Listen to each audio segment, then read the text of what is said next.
안녕하세요. 할머니의 시 이야기 정호승 작가님의 용서의 의자 이야기해 보겠습니다. 용서의 의자. 정호승. 나의 지구에는 용서의 의자가 하나 놓여 있다. 의자에 앉기만 하면 누구나 용서할 수 있고 용서받을 수 있는 절대 고독의 의자 하나. 생택지 베리의 어린 왕자가 해질녘 어느 작은 별에 앉아있던 의자도 아니고, 법정 스님이 오대산 오두막에 홀로 살면서 손수 만드신 못생긴 나무 의자도 아닌, 못이 툭 튀어나와 살짝 엉덩이를 들고 앉아야 하는, 앉을 때마다 삐걱삐걱 눈물의 소리가 나는 작은 의자 하나. 누군가가 만들어 놓고 다른 별로 떠났다. 시인은 용서의 의자에는 못이 튀어나와 있다고 했습니다. 앉아야 하는데 못이 튀어나와 앉기가 너무 힘들고 쉽지 않은 것이 바로 용서의 의자입니다. 살면서 우리는 때때로 상처도 받고 마음에 미워하는 마음을 품기도 하지요.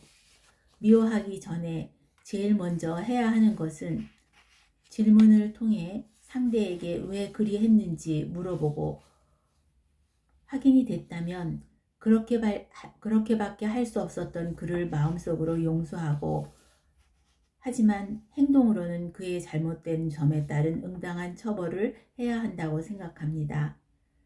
주역에 의하면은 세상에는 비인, 즉 나쁜 사람도 꽤나 존재한다고 합니다.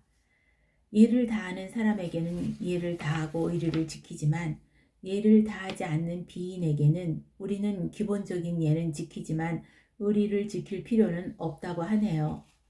그런 사람들에게는 정성과 진심을 뺀 기본 에티켓만을 지키면 된다고 합니다. 그러나 한편 비인이 아닌 보통의 사람이라도 용서받지 않아도 될 만큼 완벽한 사람은 없겠지요. 그래서 어떤 이유로든 우리가 미움을 품게 되기도 하고, 또 반대로 우리가 다른 사람에게 원망을 살 수도 있을 겁니다. 우리가 상처를 받았다고 생각할 때 우리는 그를 용서하기보다는 미워하고 복수의 마음을 품기가 더 쉽습니다. 그러나 용서는 나와 상대방을 모두 살립니다. 상대방을 살리는 것이고 또 용서하는 것입니다. 용서는 사람을 살립니다. 그런데 상대방만 살리지 않습니다. 무엇보다 나 자신을 살립니다. 용서는 상처를 준 사람들을 향한 나의 미워하는 마음과 원망의 마음에서 나 자신을 놓아주는 것입니다. 아픈 사람과 아픈 사건에 대한 감옥에서 나를 놓아주는 것입니다. 왜냐하면 우리가 미움과 같은 부정적인 감정을 일으킬 때 우리의 마음은 지옥이 되고, 감사와 사랑의 마음을 일으킬 때 우리는 행복해지기 때문입니다. 그러기에 우리가 다른 사람을 용서해야 하는 이유이기도 합니다. 용서는 그를 위한 것이 아니고 나 자신을 위한 것입니다. 그에게 가서 이제 너를 용서한다 라고 반드시 말할 필요도 없다고 합니다.